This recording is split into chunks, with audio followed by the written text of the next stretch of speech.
वालिदैन ने बहुत मना किया कि इस शख्स से शादी नहीं करो, बहुत ड्रिंक करता है, तुम्हारे लिए अच्छा नहीं है, बाद में बहुत से मसले मसाइल हो जाएंगे। लेकिन लड़की ना समझी, कहती ये तो एक अमीरों का स्टाइल है, ये चलता है। अस्सलाम वालेकुम, कैसे हैं आप लोग? मैं हूं आपके साथ अदनान, और आज जो स्टोरी है ये एक डांसर गर्ल की है। अब ये डांसर गर्ल प्रोफेशनल थी या शौक से करती थी, ये एक अलग मैटर है, लेकिन ये डांसर थी। नैन्सी नामी लड़की जो कि दिल्ली में रहती थी, और इसके वालिदैन ने इसको बड़ी आज़ादी दे रखी थी। ये टिकटॉक बनाती थी, दोस्तों की पार्टीज में जाती थी, डांस करती थी।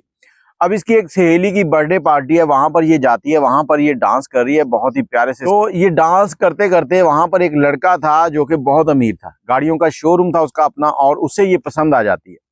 और वो भी अपनी उस कजन की बर्थडे पार्टी में आया होता है। वो अपनी कजन से कहता है, वो इन दोनों की आपस में बातचीत करवाती है। बातचीत होने के बाद फिर इनका आपस में आंख मटक्का प्यार मोहब्बत बातें चलना शुरू हो जाती हैं। और उसके साथ लॉन्ग ड्राइव, नाइट क्लब में जाना, ये सब कुछ नैन्सी करती है। अब एक दिन नैन्सी अपने इस बॉयफ्रेंड के साथ होटल में बैठी होती है, तो इसका बाप जो है वो इसे देख लेता है। बाप इसे देखने के बाद घर आता है, घर आकर वहां पर खामोश रहता है। घर आके पूछता है, बेटा वो लड़का कौन था? वो बाप को बताती है कि ये फलां फलां है, मेरा बॉयफ्रेंड है, मैं इससे शादी करना चाहती हूँ, बहुत रिच आदमी है, अच्छा है, खाता पीता है।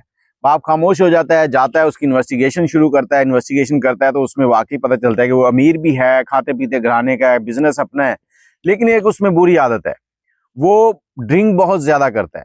अब ज्यादा ड्रिंक करने की वजह से वो अपने सारे दोस्तों में भी मशहूर है। तो बाप घर आया, आकर बेटी को बताया कि बात को यहीं खत्म करो, तुम्हारी उससे शादी नहीं हो सकती। बेटी ने कहा, आप किस जमाने में जी रहे हैं? उसने बड़े बड़े लोगों के साथ डील करनी होती हैं, तो वो इसलिए ड्रिंक करता है, बाकी कोई मामला नहीं है, वो एक अच्छा इंसान है, मैं उसके इतने अरसे से जानती हूँ। बाप बजिद रहा। नैन्सी ने क्या किया कि लड़के के साथ जाके कोर्ट मैरिज कर ली। अब जैसे ही कोर्ट मैरिज किया तो बाप ने नैन्सी से कहा कि आज से तुम हमारे लिए मर गई, अब तुम ना हमारी खुशी में ना गम में किसी चीज में शरीक नहीं हो सकती, तुम हमारी तरफ से मर गई, हम तुम्हारे लिए मर गए।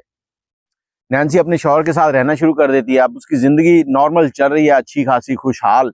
नैन्सी अपनी बहन को फोन करती है, उसको बताती है कि वालिदैन को बताओ कि हम लोग बिल्कुल ठीक हैं, और इसने लड़के ने जो है वो शराब भी कम कर दिया है, और ये मेरे मुताबिक जिंदगी गुजार रहा है, हम लोग हंसी खुशी सारे मामला चल रहे हैं।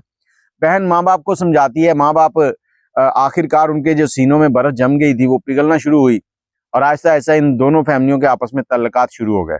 अब नैन्सी अपने वालिदैन से मिलने लगी। एक दिन क्या होता है कि नैन्सी के वालिदैन जो है ना, वो नैन्सी को फोन करते हैं तो फोन लग नहीं रहा। एक दिन गुजर गया, 2 दिन गुजर गए, तीसरे दिन आखिरकार थक हार के उन्होंने फोन जो है अपने दामाद साहिर को कर लिया।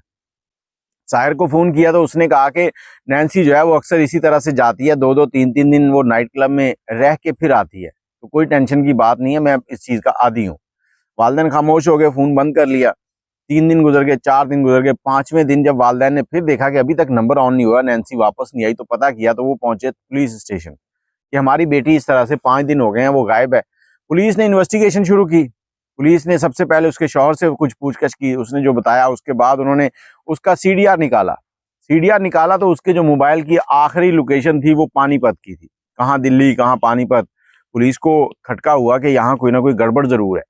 पुलिस पानीपत उस लोकेशन पे पहुंची। जो लोकेशन थी वो थी एक जंगल की। उस जंगल में नैन्सी का क्या काम? तो पुलिस ने पहले उसको इधर उधर तलाश किया कि शायद कहीं से कोई क्रू मिल जाए, लेकिन जब कुछ भी ना मिला तो पुलिस ने वहां का जो टावर था जिससे सिग्नल आ रहे थे उसका डाटा निकाला कि उस सीडी टाइमिंग के दौरान यहाँ पर कौन कौन से नंबर चल रहे थे, किसका नैन्सी से लिंक है, कौन सा नंबर उसके मोबाइल पे कॉल कर सकता है। तो उस दौरान उसके शौहर का नंबर जो है ना वो उसी टावर की रेंज में शो हो गया। जब उस टावर की रेंज में उसके शौहर का नंबर शो हुआ तो पुलिस ने क्या किया कि उसके शौहर को बताए बिना ही उस पर रेड किया और उसको दबोचा और ले गए थाने। अब उससे पहले पूछताछ की, पहले तो उसने आए बाएं शाएं की, लेकिन जब पुलिस ने कहा कि अब तुम बच नहीं सकते, फिर उसने बताया कि मैंने नैन्सी को कत्ल कर दिया। क्यों कत्ल किया? कहता कि जब हमारी शादी होगी तो मैं नैन्सी को मना करता था कि तुम ये नाइट क्लब और पार्टीज में जाके डांस नहीं करो, ये मेरी बात नहीं मानती थी। मेरा बड़े बड़े लोगों के साथ उठना बैठना है, मेरे दोस्त मुझे कहते थे कि तेरे पास हर चीज है, रुपया पैसा सब कुछ है, तूने कहाँ एक डांसर से शादी कर ली है। और कई बार तो ऐसे होता था कि नैन्सी जो है वो डांस पार्टी के अंदर जाके ड्रेस लेस भी हो जाती थी, मतलब कपड़ों के बगैर भी। अब मेरे दोस्त वीडियोस बना के मुझे वीडियो सेंड करते थे, मुझे बहुत बुरा लगता था। तो मैंने अपने 3 दोस्तों के साथ मिलकर प्लान बनाया और नैन्सी से कहा कि हम लॉन्ग ड्राइव पे चलते हैं। हम इसे पानीपत ले गए, वहां जाकर हमने इसको कत्ल किया है। कत्ल करने के बाद हमने इसको वहीं पे दफन कर दिया है और हम समझे कि मामला खत्म हो जाएगा, लेकिन मामला खत्म नहीं हुआ। अब यहाँ पर ये जो केस था, इसको जो इंडियन सोशल मीडिया था उसने पहले बड़ा हाईलाइट किया। उसमें यह आया कि एक गरीब घर की लड़की नैन्सी, जिसके साथ अमीर लड़के ने शादी की और अमीर लड़के ने उसको कत्ल कर दिया। लेकिन जब पुलिस ने तफ्तीश की और सिक्के का दूसरा रुख सामने रखा, तो फिर सब लोगों ने उस लड़के के हक में नारेबाजी की, उसके हक में आवाज उठाई, पोस्टें लगाई कि अगर किसी को कोई इज्जत दे रहा तो उसको इज्जत संभालनी चाहिए। नैन्सी की तरह नहीं करना चाहिए कि जो उसको मिल गया उसको बस खत्म करो और फिनिश। तो ये थी कहानी। और कहते हैं कि जिंदगी में कुछ चीजें ऐसी होती हैं जो बंदा कर लेता है, जब एक बार पता चल जाए कि ये गलत है तो उनको छोड़ देना चाहिए, ना कि उनको आप अपने साथ ही लेके चलते रहें मरने तक और वो आपकी मौत का बायस भी बन जाए। यहाँ पर जहाँ वालिदैन इस चीज से डरते थे कि वो लड़का ड्रिंक करता है, बल्कि लड़के की ड्रिंक नहीं, लड़की की अपनी आदतें ही उसकी मौत की वजह बन गई हैं। आपके पास इस मामले पर कोई राय है तो कमेंट में जरूर दीजिए, दुआओं में याद रखिएगा। अगर आपके पास कोई स्टोरी है तो हमारे साथ शेयर कर सकते हैं, इनबॉक्स में आ जाएं।